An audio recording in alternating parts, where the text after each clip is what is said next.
well. Intuition is your own personal knowing. Right? And all knowing comes from a source. We don't have to give it a name even. It just comes from somewhere. And it comes in a flow, more or less. It's like a, there we go. We'll have this flow of creation. See, the source of this flow would necessarily be the source of all knowing, because all that happens is coming out, all that exists is coming this way. So, here we have your consciousness in this flow of event. Okay? Here we go. Like this. Oh boy, it's getting quicker and quicker and quicker and quicker and quicker. Your consciousness is oriented by time and place. In this flow. Have you noticed that when you have an intuitive moment, it seems like time doesn't go by at all? Until way later and you go, wow, where'd all the time go? But for that time, you were just being there. In one moment, just like it was a flow. Okay? This is the schematic of how this works. When you're in your intuition, you're centered in that flow of information. The trick is to stay there. It's not so easy with everything that's going on and with your mind preying on you. But the Maya had two things on this side. One, things were going slower, but they had a couple of other orientations. We are oriented, our consciousness and our society is oriented by time and place. Time and place, time and place. Physical, physical, physical, physical. The Maya had some more help. They had this orientation right here, which is called personal intent.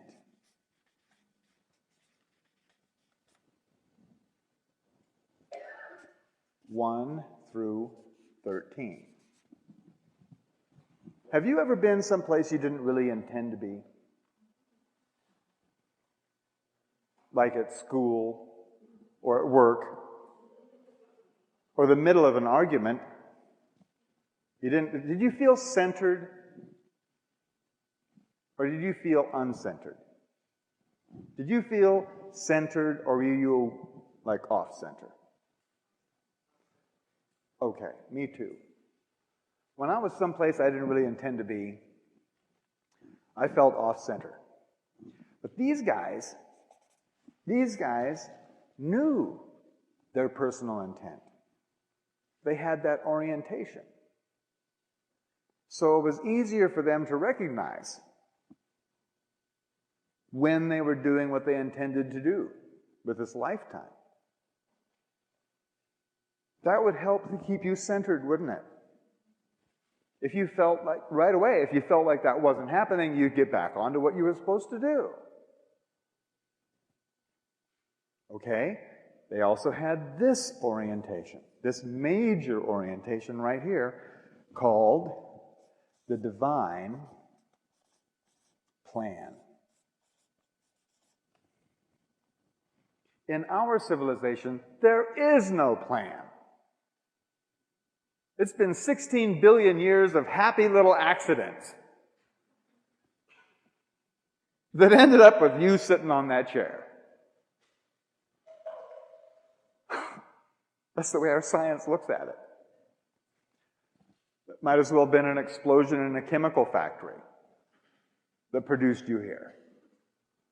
There was no divine plan. These guys had a divine plan. They knew, and that there were 20 different aspects of creation. Like a dodecahedron, you know, the geometry figure, 20-sided figure. So this personal intent and this orientation to the divine plan. That is, the recognition of your part in the divine plan. That produces a symbol in the Mayan civilization. This diagram right here has a name. It's called the 8 division sky place.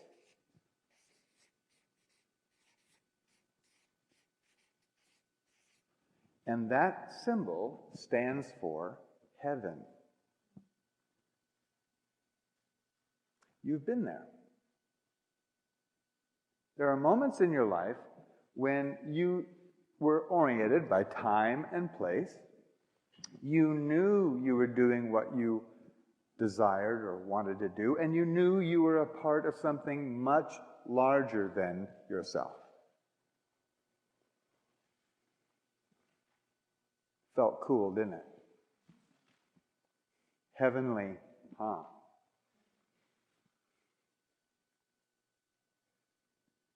This is the importance of this calendar. The Mayan calendar was never about time. It was always about measuring and keeping track of the flow of creation and the intent of creation and the aspect of creation every single day. Remember, there's one law in the universe. What you pay attention to, you become conscious of. So what if every day you were paying attention to the energy of this flow of creation?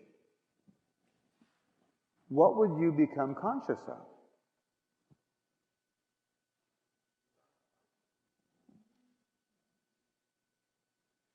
So, would it be easier to have your consciousness attuned to your intuition? Easier isn't all that good a word. It's automatic. Without any effort, without any thinking about it at all. And I mean no meditating, I mean just forget it. You look in the morning to see what the intent of creation is for that day. Then you go and you live your life. The Maya woke up every morning and celebrated the day for the purpose it served onto creation, and then went and lived their lives. Every day. You know what the word entrainment is? Entrainment is the automatic syncopation of life forms or even mechanical objects. Science doesn't have a real good explanation on why it happens, but they sure know it happens. One example is a baby and a mother, when they're nursing, the mother and the baby's heart go into rhythm. They beat at the same time. That's called entrainment. It's a natural matching up. It works for objects too. If you take cuckoo clocks in a clock shop, for instance, and you get them all ticking at different times, within a week or so, they'll all be ticking and talking at exactly the same time. It's called entrainment. And what this is a tool to entrain your consciousness to the flow of creation. 13 and 20. 13 and 20. And it goes 1 through 13, and it goes through these different aspects of creation, all 20 of them, and then starts again. So it's a weave of those two numbers. And you can go way into thinking about it, and it will do you no good whatsoever. It's only what you don't think about it, but end up just knowing from inside that does you any benefit. I know that sounds completely backwards from everything you were taught in school, but, well, we're not in school, are we? A side note, part of this is that consciousness, we've been talking about consciousness as the awareness of being aware, and we've been talking about the mind as a tool that consciousness uses to see the similarities and differences between things, right? Consciousness, overall, it has a job to do. Consciousness divides creation. It divides it. Have you ever noticed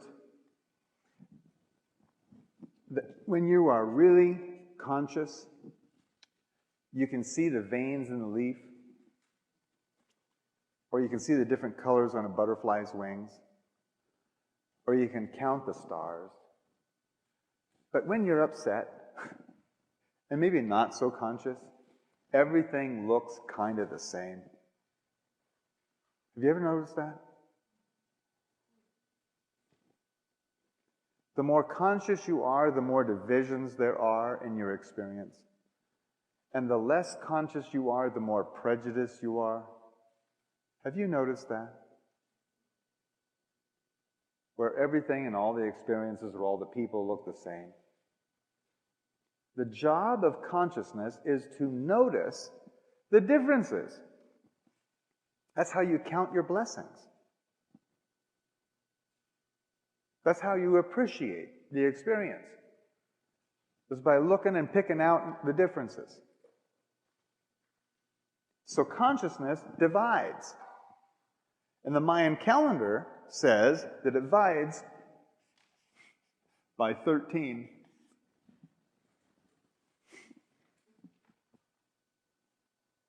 All consciousness is divided by 13 in increments of 13 and 13 and 13 and 13. 13 is the number by which consciousness operates.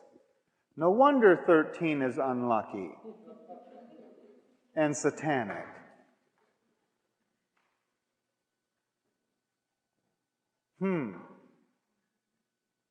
Well, creation has a job too. Creation, all of creation, multiplies.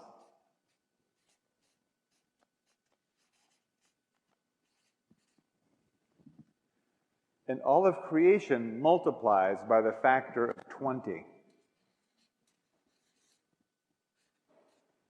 20 times. Anybody here studied biology? The very beginning of biology, from the single egg and on. Multiplies by 20.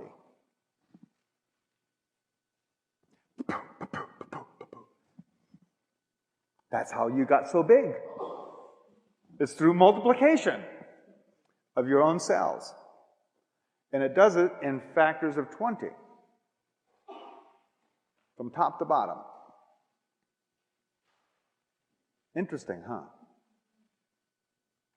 So, by following how this weave goes of 13 and 20, basically that's what we're talking about, is that this rectangle, 13 by 20, just by being aware of that, it entrains your consciousness to all of the interplay of consciousness and creation. And there's nothing that you can think about it that's going to help. It's just what you end up knowing. And your intuition kicks in, and you end up in the right place, meeting the right people, doing the right thing. That's what's going to get us all through this.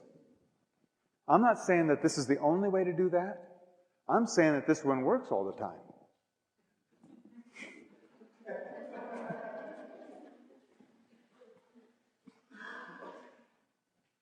And that's why this is important.